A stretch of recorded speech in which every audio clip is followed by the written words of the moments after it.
ಸಜ್ಜನರಿಂದ ಪರಿಚಯಿಸಲ್ಪಟ್ಟೆನು. ನನ್ನ ಕೈ ಹಿಡಿದ ನನ್ನ ಪತಿಗಳು ನನ್ನನ್ನು ಭೋಗದ ವಸ್ತುವಿನಂತೆ ದ್ಯೂತದಲ್ಲಿ ಪಣವಾಗಿಟ್ಟು ಸೋತರು. ತುಂಬಿದ ರಾಜಸಭೆಯ ದುಶಾಸನೆಯಿಂದ ಅಪಮಾನಿತರಾದೆನು. ಕೀಚಕನ ಭಂಗವನ್ನು ಸಹಿಸಿದೆನು. ಕತ್ತು ಭಿಕ್ಷುಕೆಂದು ಕಾಡಿನಿಂದ ಕಾಡಿಗೆ ಅಲೆದದ್ದು ಆಯಿತು. ಇನ್ನು ಮುಂದಾದರೂ ಈ ದ್ರೌಪದಿಯ ಕಷ್ಟದ ದಿನಗಳು ಕಳೆದವೆಂದು ಬದುಕಿರುವ 4-6 ದಿನಗಳಾದರೂ ಸುಖವಾಗಿರೋಣ ಎಂದುಕೊಂಡರೆ ಹೆಚ್ಚೆಚ್ಚೆಗೂ ಈ ಅಪಮಾನ. ಏ ವಿಧಾನ, ಈ ದ್ರೌಪದಿ ಹಣೆಯಲ್ಲಿ ಇನ್ನೂ ಅದೇನೇನನ್ನು ಬರೆದಿರುವೆ ದೇವ.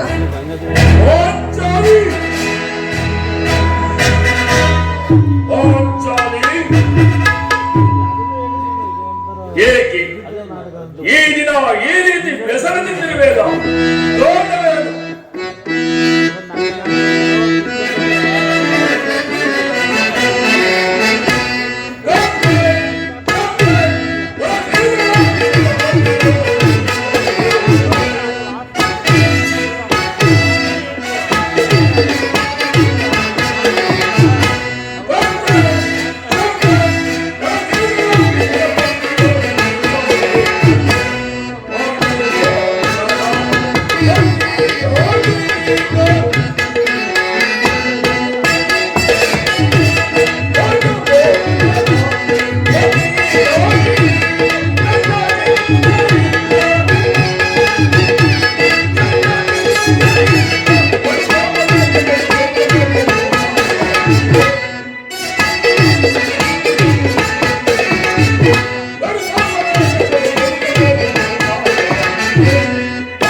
ದೇವಿ ಅಳಬೇಡ ಪಾಟ್. ಏಕೆ ಈ ದಿನ ಈ ರೀತಿಯಾಗಿರುವೆಲ್ಲ ಕಾರಣವೇನು? ನಾನು ನಿಷ್ಕಾರಣವಾಗಿ ಹೇಳುತ್ತೇನೆ. ಈ ದ್ರೌಪದಿ ಅಳವಿಗೆ ಒಂದಲ್ಲ 10 ಕಾರಣಗಳಿರುವು. ನೀವು ಪುರುಷರು, ನಿಮಗೆ ಯಾರಾದರೂ ದುರ್ವಾಕ್ಯಗಳನ್ನಾಡಿ ಅಪಮಾನ ಮಾಡಿದ್ದಾದರೆ ನೀವೇ ಅವರಿಗೆ ಸರಿಯಾದ ಪ್ರತಿಕಾರ ಮಾಡುವೆ. ಆದರೆ ಸ್ತ್ರೀಯರ ವಿಚಾರ ಹಾಗಲ್ಲ. ಅನ್ನ ವಸ್ತುಗಳಿಗಾಗಿ ಅವರು ಪರನ್ನು ಆಶ್ರಯಿಸಬೇಕು. ನಮ್ಮ ಆತ್ಮ ಗೌರವಗಳನ್ನು ಕಾಪಾಡಿಕೊಳ್ಳಲು ನಮಗೆ ನಿಮ್ಮಂತಹ ಪುರುಷರ ಆಚರಣೆಯೂ ಬೇಕು. ಹೇ ದೇವ, ಎಂತಹ ಪರಾಧೀನ ಸ್ತ್ರೀ ಜಾತಿ ಅನ್ನೋದು ಏಕೆ ತಾನೇ ಸೃಷ್ಟಿಸಿದೆ ತಂದೆ? ಸ್ತ್ರೀಯರ ಪರಾಧೀನತೆಯು ಬಲವತ್ತರಪರಾದ ಋಷಿಗಳ ಆಜ್ಞೆ. ಕೈ ಹಿಡಿದ ಧರ್ಮಪತ್ನಿಯನ್ನು ದ್ಯೂತದಲ್ಲಿ ಪಣವಾಗಿಟ್ಟು ಸೋಲುವಂತೆ ಆ ಋಷಿಗಳೇ ನಿಮಗೆ ಆಜ್ಞೆ ಮಾಡಿದರೆ ಪತಿಗಳಂತೆ ಪತಿಗಳು ತಮ್ಮನ್ನು ಮಾಡಿ ಪಡಿಬೇಕು. ನಿಮ್ಮಂತಹ ಪತಿಗಳನ್ನು ಒಂದು ದಿನದ ವಿವೇಕವನ್ನು ನಮ್ಮನ್ನು ಸಾಯುವವರೆಗೂ ದೇವಿ, ಅಣ್ಣನ ಅಪರಾಧವನ್ನು ಕ್ಷಮಿಸುವಂತೆ ನಾನು ನಿನ್ನಲ್ಲಿ ಎಷ್ಟೋ ಬಾರಿ ಕೇಳಿಕೊಳ್ಳುತ್ತೇನೆ. ಆದದ್ದು ಆಗಿವಾಯಿತು, ಅದನ್ನು ಬಿಡು. ಈ ದಿನ ನೀನು ಈ ರೀತಿಯಾಗಿರಲು ಕಾರಣವೇನು? ತಿಳಿಸುತ್ತೇನೆ ಪ್ರಾಣೇಶ್ವರ. ಆದ್ರೆ ಅದರಿಂದ ಆಗುವ ಪ್ರಯೋಜನವಾದ್ರೆ ಎಷ್ಟೇ ಆದ್ರೂ ನೀವು ನಿಮ್ಮಣ್ಣನ ಆಜ್ಞಾಧಾರಕ. ನಾನು ಯಾರ ಆಜ್ಞಾಧಾರಕನಲ್ಲೋ, ಅದು ಎಂದಿನ ಮಾತು. ಹಾಗಾದ್ರೆ ಈಗ ಹೇಳುತ್ತೇನೆ ಕೇಳಿ. ಈ ದಿವಸ ಹಸ್ತಿನಾಮಿಯ ಮಂದಿರಕ್ಕೆ ದೇವಿಯ ದರ್ಶನಕ್ಕೆಂದು ಹೋಗಿದ್ದೆ. ಅಲ್ಲಿಗೆ ಆ ದುರ್ಯೋಧನ ಪತ್ನಿಯಾದ ಭಾನುಮತಿ ಬಂದಿದ್ದಳು. ಅವಳು ನನ್ನನ್ನು ನೋಡಿ ನಕ್ಕು, ನಿನ್ನ ಪತಿಗಳು ವಾಸಕ್ಕಾಗಿ 5 ಗ್ರಾಮಗಳನ್ನು ಬಿಡಲು ದೂತನ್ನು ಕಳುಹಿಸಿದ್ದಾರೆ. ಇನ್ನೇನು ಸಂಧಿಯಾಗುವುದು. ಹಾಗಲಾದರೂ ಬೆಚ್ಚಿರುವ ಏನಿನ ಮುಡಿಯನ್ನು ಕಟ್ಟಿಸುವ ಕೇಳಿ ಹೇಗೆ ಹಾಕಿ ನಕ್ಕಳು ಪ್ರಾಣೇಶ್ವರ.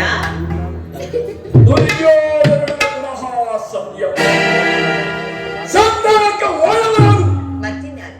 ನಮ್ಮಣ್ಣನಾದ ಶ್ರೀಕೃಷ್ಣನಲ್ಲವೇ? ಶ್ರೀಕೃಷ್ಣ ಆ ಎಲುಬದಿಯು ಗಂಧವನ್ನು ಮರೆತಿರಬಹುದು.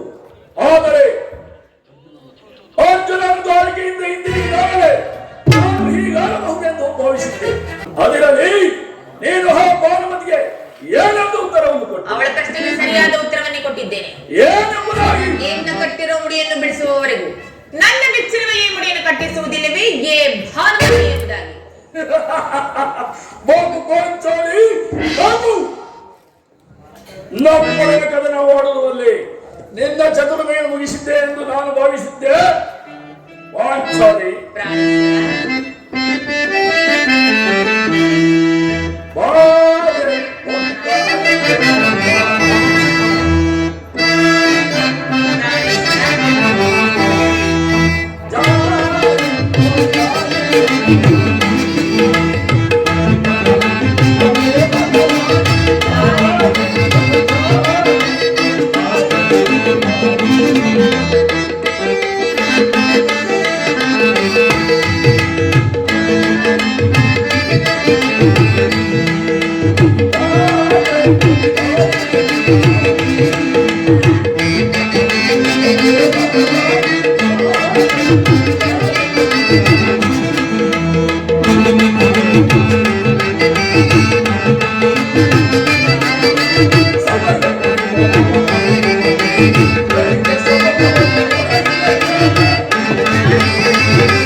ನೀನು ನಮ್ಮೊಡನೆ ಕದನವಾಡುವುದರಲ್ಲಿ ನಿನ್ನ ಚತುರತೆಯನ್ನು ಮುಗಿಸಿದ್ದೆ ಎಂದು ನಾನು ಬಹಳ ಚಮತ್ಕಾರವಾದ ಉತ್ತರವನ್ನೇ ಕೊಡ್ತಿರುವೆ. ಪ್ರಾಣೇಶ್ವರ, ಸ್ವಲ್ಪ ಹೊತ್ತು ವಿಶ್ರಾಂತಿಯನ್ನು ಹೊಂದಿ ಸ್ವಾಮಿ. ಪ್ರಾಣೇಶ್ವರ, ಪಾಂಚಾಲಿ ಸಮಯವಿದೆ,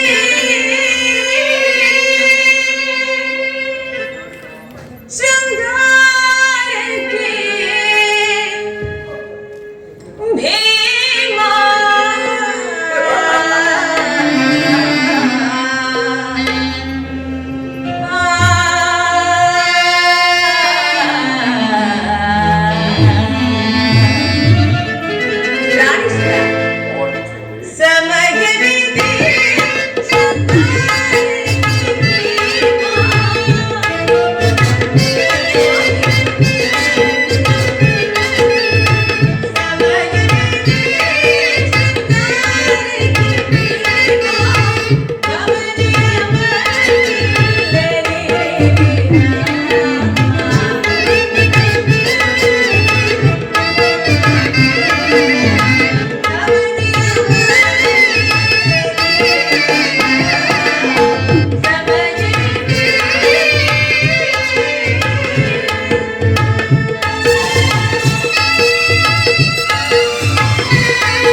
ಯಾವಾಗಲೂ ಚೆನ್ನಾಗಿ ನೆನಪಿದೆ ದೇವಿ. ಪ್ರಾಣೇಶ್ವರ, ಎಂದಿಗೆ ಆ ಕೌರವರ ಶಿರವನ್ನು ಈ ಧರೆಗೆ ಕೆಡಹುವಿರೋ? ಎಂದಿಗೆ ಅವರ ಬಿಸಿ ರಕ್ತದಿಂದ ಈ ನನ್ನ ಬಿಚ್ಚಿದ ಮುಡಿಯನ್ನು ಮುಡಿಗಟ್ಟಿಸುವಿರೋ? ಆಗ ಪ್ರಾಣೇಶ್ವರ ಬಾಬು ಪೋಚಾಲಿ ಚೆಲ್ಲುತ್ತಲಿಸಿ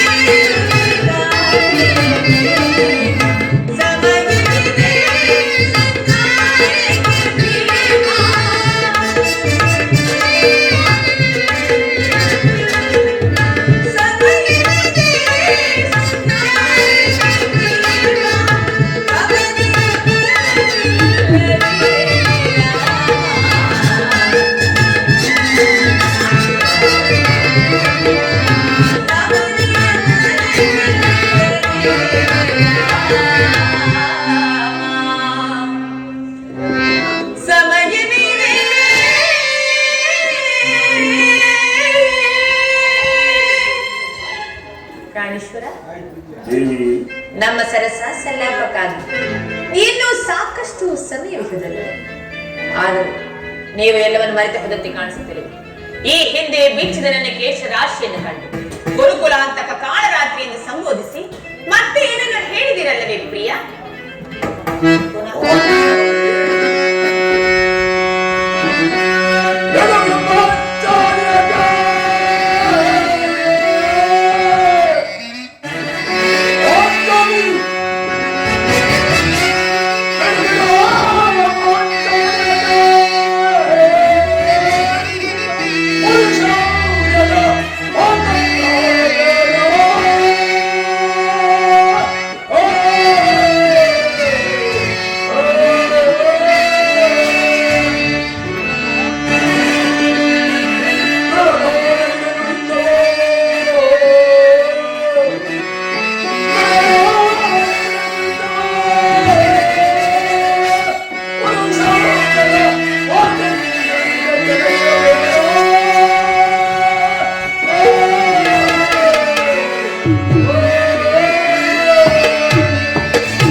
ನೀವೆಂದಿಗೂ ಮಾಡಿರೋ ಪ್ರತಿಜ್ಞೆಯನ್ನು ಮರೆಯುವವರಲ್ಲ. ನೀವು ಆಡದಂತೆ ಮಾಡಬೇಕೆಂಬುದೇ ನಮಗೆ ಇಚ್ಛೆ. ಆದ್ರೆ ಏನು ಮಾಡಲಿ? ಎಷ್ಟಾದ್ರೂ ನೀವು ನಿಮ್ಮ ಅಣ್ಣನ ಆಜ್ಞಾಧಾರಕರಲ್ಲೇ. ಈಗ ಆಜ್ಞಾಧಾರಕರಲ್ಲ, ನನ್ನನ್ನು ಕೇಳಿಸಬೇಡ. ನಾನು ಮತ್ತು ಈ ನನ್ನ ಗೆಳೆ ಅಸ್ಥಿರಾವತಿನ ಪ್ರವೇಶಿಸಿ ದುರ್ಯಾದನ ದುಶ್ಯಾಸನ ನಮ್ಮ ದುಷ್ಟ ಕೀಟಗಳನ್ನು ದುಶ್ಯಾಸನ ವಾದಕ್ಕೆ ದುರ್ಯಾದನ ತೊಡೆಯನ್ನು ಕಟ್ಟಿ ಎನ್ನ ಬೆಚ್ಚಿನ ಮುಡಿಯನ್ನು ಕಟ್ಟಿಸುವೆ.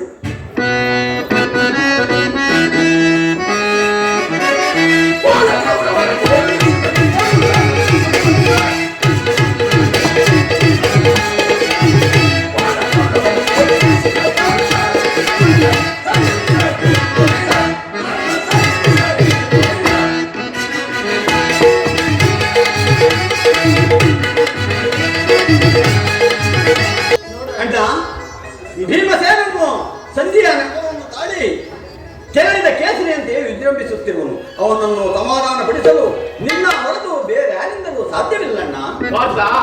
ಈ ಸಾರಿ ಇವನ ಕೋಪಕ್ಕೆ ಈ ದ್ರೌಪದಿಯೇ ಕಾರಣವೆಂದು ತೋರುವುದು. ಶ್ರೀಕೃಷ್ಣ ಪರಮಾತ್ಮನು ಹೇಳುತ್ತಿದ್ದನು, ಜಗತ್ತಿನ ಸುಖ ದುಃಖಗಳಿಗೆ ಸ್ತ್ರೀಯರೇ ಮೂಲ ಕಾರಣವೆಂದು.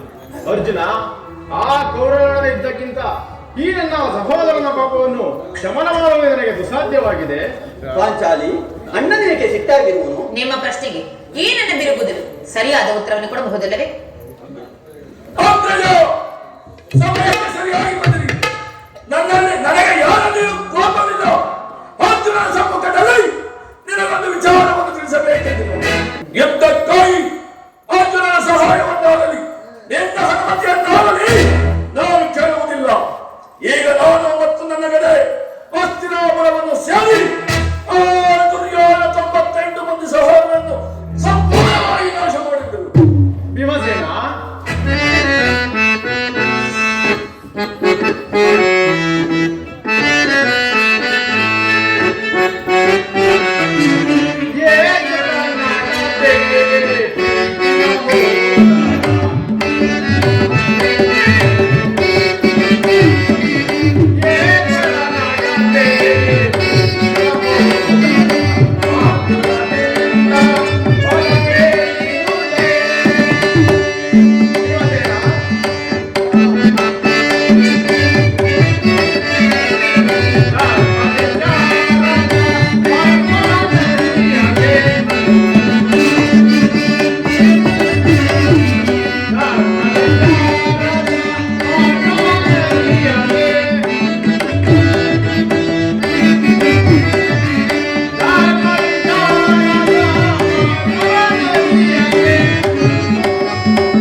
ನಿಲ್ಲು ಭೀಮಸೇನ, ನಿನ್ನ ಕೋಪವನ್ನು ತೊಳೆಯುವ ಶಕ್ತಿಯೂ ನನ್ನಲ್ಲಿಲ್ಲ.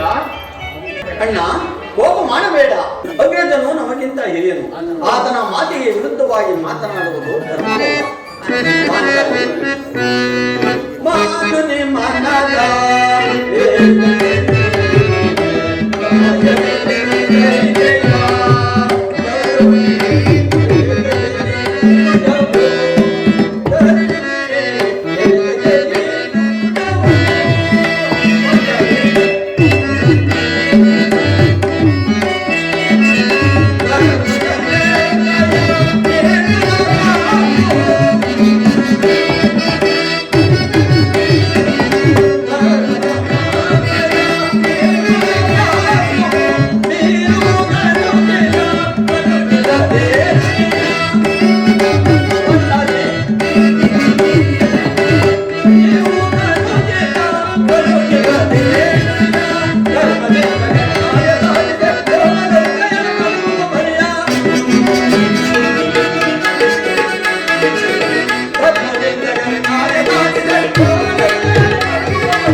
ಪಾಂಚಾಲಿ, ಇದಕ್ಕೆ ನೀನೇನು ಹೇಳಿದೆ ಪಾಂಚಾಲಿ? ಧರ್ಮ ಧರ್ಮ ಎಂದು ಹಂಬಲಿಸುತ್ತ ಕ್ಷತ್ರಿಯ ಧರ್ಮವೇನೆಂಬುದನ್ನು ಬರೆಯುವುದು ನಿಮಗೆ ಉಚಿತವಿಲ್ಲವೇ ಪ್ರಾಣೇಶ್ವರ? ಪಾಂಚಾಲಿ, ಯುದ್ಧವಂತೆ ಶಾಂತಿಯ ರಕ್ಷಣೆಯು ಕ್ಷತ್ರಿಯ ಕರ್ತವ್ಯವೆನ್ನೋದೇ. ನಾವು ಅಭಿಮಾನಕ್ಕೆ ವಶರಾಗಿ ಈ ಯುದ್ಧವನ್ನು ಆರಂಭಿಸಿದರೆ ಮುಂದೆ ಆ ವಿಚಾರಕ್ಕಾಗಿ ದುಃಖಿಸಬೇಕಾಗುತ್ತದೆ. ಅದಕ್ಕಾಗಿಯೇ ನಾನು ಶಾಂತಿಗೆ ಇಷ್ಟೊಂದು ಪ್ರಯತ್ನಿಸುತ್ತಿರುವುದು. ರಾಜೇಂದ್ರ, ದೌಮ್ಯನನ್ನು ಸಂಧಿಗೆ ಕಳುಹಿಸಲು ಅಪಮಾನ ಹೊಂದಿದ್ರಿ. ಕುಲ ಪುರೋಹಿತರನ್ನು ಕಳುಹಿಸಲು ಇದು ಮದುವೆಯ ಔತಣ ಕುಟುಂಬ ಕನಿಷ್ಠ ಪರಿಜ್ಞಾನವೂ ನಿಮಗಿಲ್ಲದೆ ಹೋಯಿತು. ಈಗ ಶ್ರೀಕೃಷ್ಣ ಪರಮಾತ್ಮನನ್ನು ಅಪಮಾನಕ್ಕೆ ಗುರಿಪಡಿಸಿದರಲ್ಲ ಎನ್ನುವ ಚಿಂತೆ ನನ್ನನ್ನು ಕಾಡ ಹತ್ತಿದೆ. ಜೈ ಜೈ ಯದುಪತಿ. ಏನಿದು ಏನಿ ಕೋಲಾಹಲ? ಅರ್ಜುನ, ನಾನೆಲ್ಲಿರುವ ಸಾಧ್ಯವಿಲ್ಲ. ನಿಮ್ಮ ಇಚ್ಛೆಗೆ ನೀವು ಮಾಡಲೇ ನನಗೆ ತೋರಿದನ್ನು ನಾನು ಮಾಡುವುದು. ಸ್ವಲ್ಪ ಸಮಾಧಾನರಾಗಿ ಯದುಪತಿ ನಮ್ಮನ್ನು ನಗುತ್ತ ಇಂಥ ಕಡೆಗೆ ಬರುತ್ತಿದ್ದರು. ಅವರಿಂದ ರಾಜ್ಯಸಭೆಯ ಸಮಾಚಾರವನ್ನು ತಿಳಿದ ಬಳಿಕ ನಿಮ್ಮಿಷ್ಟದಂತೆ ಮಾಡಿ.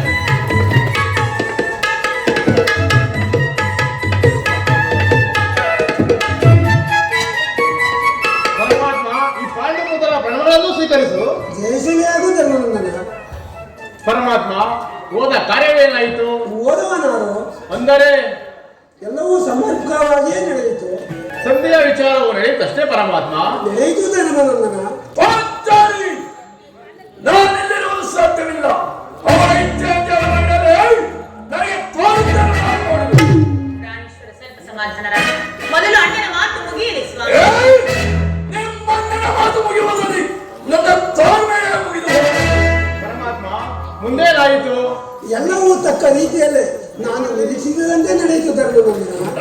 ನಿನ್ನ ತಡೆಯಲಾರದು ಎಂಬುದು ಭಕ್ತರಿಗೆ ಅಪೇಕ್ಷೆಯಂತೆ 5 ಗ್ರಾಮಗಳಿಗೆ ಸಂಧಿ ಆಯಿತು. ನಾನು ಓದಿದ್ದು ಅದಕ್ಕಾಗಿಯೇ ಭೀಮಸೇನ. ಏನು ತಿಳಿಯಿತು ನಿನ್ನ ಅಭಿಮತ? ಅಜ್ಞಾತನ ಬದಲಿ ಆತನ ಬಗೆಯನ್ನು ಕಟ್ಟಲು ಈಗ ಈ ಸಂಧ್ಯಾ ವಿಚಾರದಲ್ಲಿ ನಮ್ಮ ಇವರಿಗೂ ಸೀರೆಯನ್ನು ನುಡಿಸಲು ಅವನಿಸುತ್ತೇವೆ. ಒಂದು ಪುತ್ರನ ಮೇಲೆ ನಿನಗೆ ಯಾಕೆ ಇಷ್ಟೊಂದು ಆಕ್ರೋಶ? ಪರಮಾತ್ಮ, ಸಂಧಿಯ ವಿಚಾರ ನಡೆಯುತ್ತಷ್ಟೇ ಪರಮಾತ್ಮ. ಭೀಮಸೇನ, ನಿನಗೆ ಇಷ್ಟೊಂದು ಅಸಹನೀಯತೆ ಸಮಾಧಾನ ತಂದುಕೊಂಡು ನನ್ನ ಮಾತನ್ನು ಕೇಳು. ಇದು ನಿನಗೆ ಹೆಚ್ಚಿಗೆ ಸಂಬಂಧಪಟ್ಟ ವಿಷಯ. ಈ ಸ್ವಾಭಿಮಾನ ಸಂದರ್ಭದಲ್ಲಿ ಈ ಪ್ರಚಂಡ ಭೀಮನಿಗೆ ಅದಂತಹ ಸಂಬಂಧ ಇರುವುದು ಅತ್ಯಂತ ನಿಕಟವಾದ ಸಂಬಂಧವಿರುವುದು. ಪರಮಾತ್ಮ, ಸಂಧಿಯ ವಿಚಾರ ನಡೆಯುತ್ತಷ್ಟೇ ಪರಮಾತ್ಮ. ನಡೆಯಿತು ಧರ್ಮನಂದನ.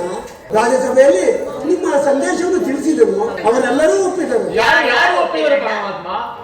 ಭೀಷ್ಮ, ದ್ರೋಣ, ವಿದುರ ಮುಂತಾದವರು. ಅದನ್ನು ಸಹ ನನಗಿಲ್ಲಿ ಕೆಲಸವಿಲ್ಲ. ನಿಮ್ಮ ಈ ದುರ್ವಾರ್ತೆಯನ್ನು ಕೇಳುವ ಇಚ್ಛೆಯೇ ನಮಗಿಲ್ಲ. ಕೃಷ್ಣ ಏನು ಸಾಧಿಸಿದೆ ಸಹೋದರರೇ, ನಿಮ್ಮ ಪುರುಷರ ವರ್ತನೆಯ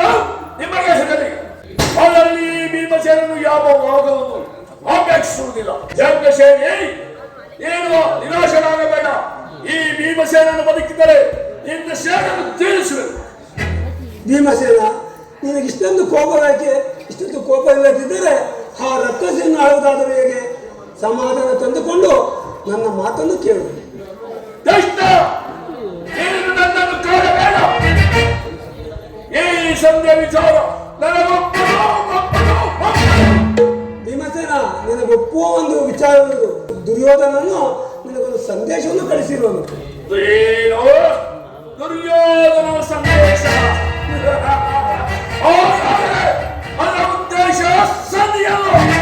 ದಷ್ಟ ಅದೇನು ಗಂಗನಿಯಾಗಿ ತಿಳಿಸು.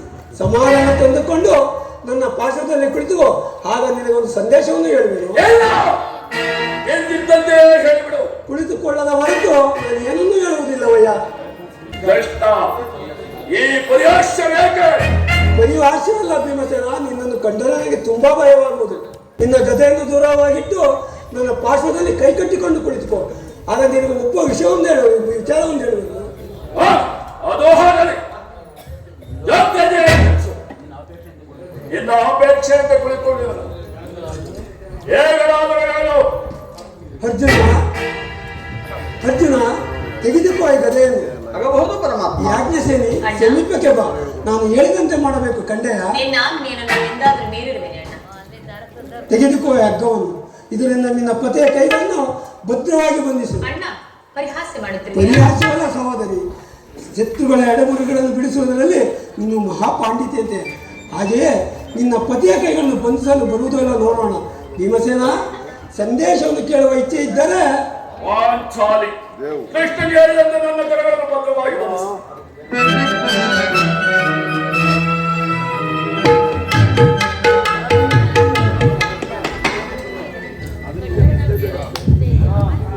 ಅಬ್ಬ, ಈಗ ಸಮಾಧಾನವಾಯಿತು. ಈಗ ಎಲ್ಲರೂ ಕೇಳಿರಿ. ಈ ಭೀಮನನ್ನು ಬಂಧಿಸಿರುವ ಹಗ್ಗವು ಈ ದಿನ ರಾಜ್ಯಸಭೆಯಲ್ಲಿ ನನ್ನ ಅಂಗಾಂಗವನ್ನೆಲ್ಲ ಬಂಧಿಸಬೇಕು.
ದುರಾಭಿಮಾನಿಯಾದ ದುರ್ಯೋಧನನು ಆಜ್ಞೆ ಮಾಡಿದನು.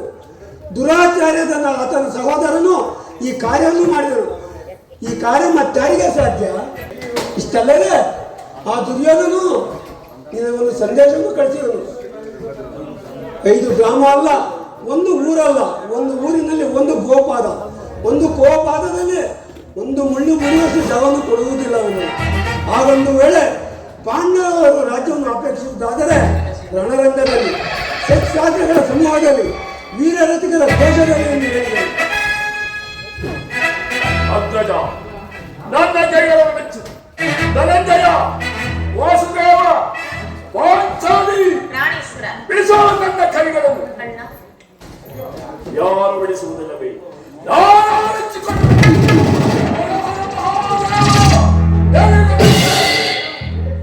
ಈಗ ಎಲ್ಲರೂ ಕೇಳಿರಿ. ನಾನು ವಾಯುದೇವರ ಅಂಶದಿಂದ ಜನಿಸಿದ್ದೇ ಸತ್ಯವಾಗಿದ್ದರೆ ವೀರಮಾತೆಯ ಕುಂತಿ ದೇವಿಯ ಸ್ತನ್ಯಪಾನವನ್ನು ಮಾಡಿದ್ದು ನಿಜವಾಗಿದ್ದರೆ ನಾಳಿನ ಕುರುಕ್ಷೇತ್ರ ಯುದ್ಧದಲ್ಲಿ ಆ ಕೌರವರ 99 ಮಂದಿ ಸೈನ್ಯವನ್ನು ನಿರ್ಮೂಲನೆ ಮಾಡಿ ಆ ದುಳದು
ನನ್ನ ಎಡಗಾಲಿನಿಂದ